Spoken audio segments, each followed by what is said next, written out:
What? What? Guys, I'm back again with the third channel content. Can you believe it? Does this even count as a clips channel anymore? I don't know what I'm doing. So guys, last night, KSI hosted his boxing events at the O2 Arena. I was gonna go because I could have, but I didn't have anybody to go with. So I watched it last night. Definitely on DAZN.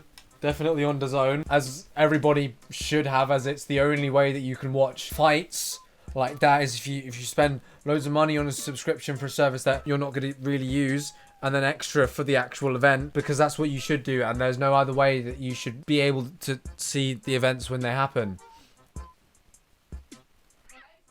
Yes. What? Yeah, don't do drugs. KSI had his 4th boxing event. It had its moments. KSI fought 2 people in one night, completely smoked the both of them. From the majority opinion, say that it was very underwhelming. And though that is fair, you got to remember, it's not KSI's fault that the event went the way that it did, because, you know, Alex Wassabi pulled out of the fight, therefore changing the whole event. So I always felt like it's kind of stupid that people are giving KSI hate for, oh, the event sucks now, when it's literally all on Alex Wassabi pulling out of the fight in the first place. You gotta give KSI respect for having to deal with that and then still making it work. I just want to get that out of the way. Alex Wassabi apparently sprained his wrist or got a concussion. I don't know why there's 2 reasons why he pulled out, but the fact that there are 2 different things, it's just cap. Like, I don't know why anybody believed it. Not even for the fact that he pulled out, it's because of how long that he has been wanting this KSI fight. Like, ever since he boxed Joe Weller back in 2018, Alex was like, oh, let me be your next opponent, man. Like, you ain't gonna be able to handle somebody like me. And then KSI, rightfully so, laughed in his face. You're too scared to fight me, man. You're just too scared to fight me. And then KSI was like, okay, come over for a spar then. I'll fly you out to spar me so we can settle this. And radio silence. Alex even came to the UK for a regular event. KSI was like, what's up?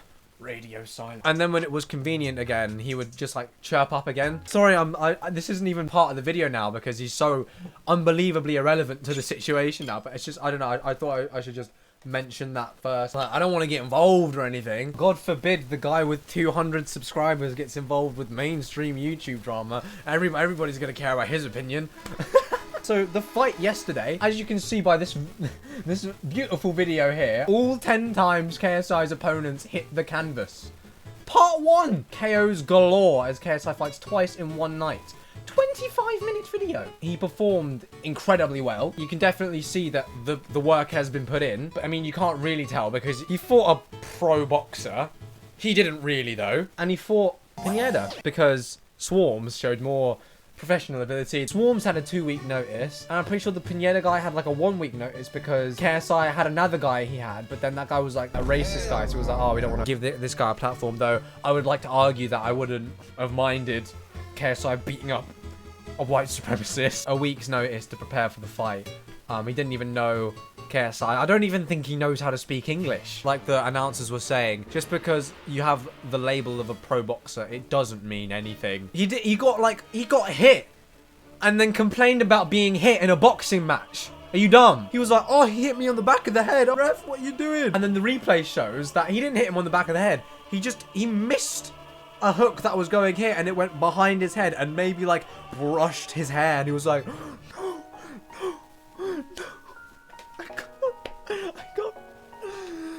Vamos. Both of the KSI fights were both L's, and definitely like the 2 worst fights of the evening because of how, you know, bad the opponents were. If you're gonna talk the talk, you're gonna walk the walk. Like Swarmz was like, I could beat up KSI. Yeah, I could smash him in a boxing match. And then it's like, I've never had any boxing training. Like, woo. Respect for actually getting in the ring. You know how it goes. Unlike some people, you know, go through all this effort just to not do the fight. I'm not saying I could put on a pair of boxing gloves and go into a ring, but if I got a concussion and I was gonna have a fight, I wouldn't be like, I can't do this fight no more. Like, someone that actually wants it would be like, I'm in pain right now, but I can get better. I'm gonna do this no matter what. But people say like, oh, Jake Paul was involved. It's really scummy, if that's true, by the way.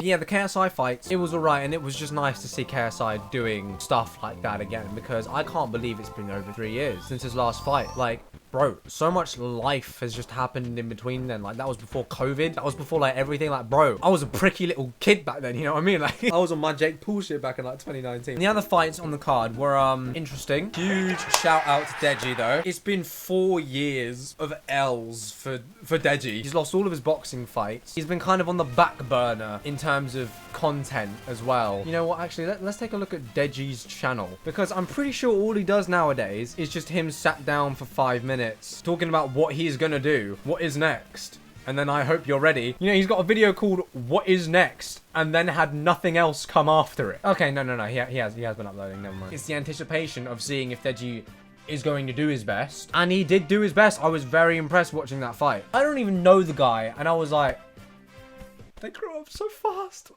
Well, 4 years, but... And yeah, bro, Deji fucked Fusi up. Like, bro, you see what he did to his face? Mate, he's gonna have to wear an eye patch for some time. Like, yo, he ain't got no eye under that. I feel like Fusi Tube looks like he'd be a good pirate. Think about it. Think about that image.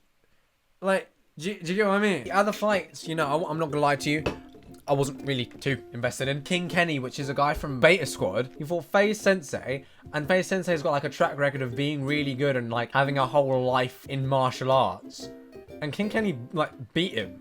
Like, I didn't think he was gonna win, but I'm proud that he was, because, you know, I prefer the Donny, to be fair. Most people that I saw were saying, oh, that fight was rigged. I'm not the right person to speak on these topics, but judging off of his facial reactions when he saw that he won, I feel like that was quite genuine. If he was gonna rig the fight, he'd be like, yeah, I won the fight.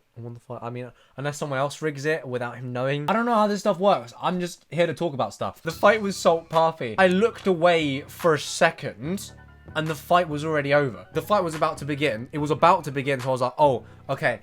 I went to go fill up my water, and I came back, and the other guy was just on the ground, and then Salt Parfy's just dancing around the ring like this. You know, I didn't see what happened in the fight, but I presume that it was pretty fatal for that to be the outcome in like 20 seconds. A range war here. I don't know what this stance is. I don't know what he's trying to achieve with a stance like this. And instead of like keeping his guard close to his head, like he's trying to do some like Superman flying shit. I mean, he won the fight, so like maybe he knows something that I don't. Temper got there. I'm pretty sure every single fight was a knockout. Fight highlights uncut.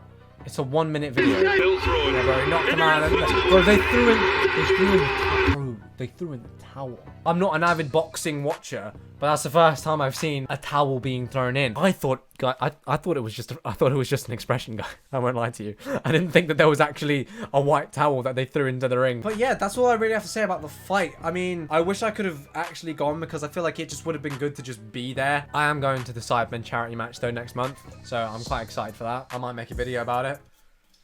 And yeah, let me know what your thoughts on the fight were. Oh, I wanted to talk a bit more about Andrew Tate. But we'll see how the plot thickens with that one. Let me know what you guys thought of the fight. This definitely isn't going up today. It is nearly 7 PM. But just pretend that it did. It's not about the fights. It's the friends we made along the way. I need to start being a better YouTuber.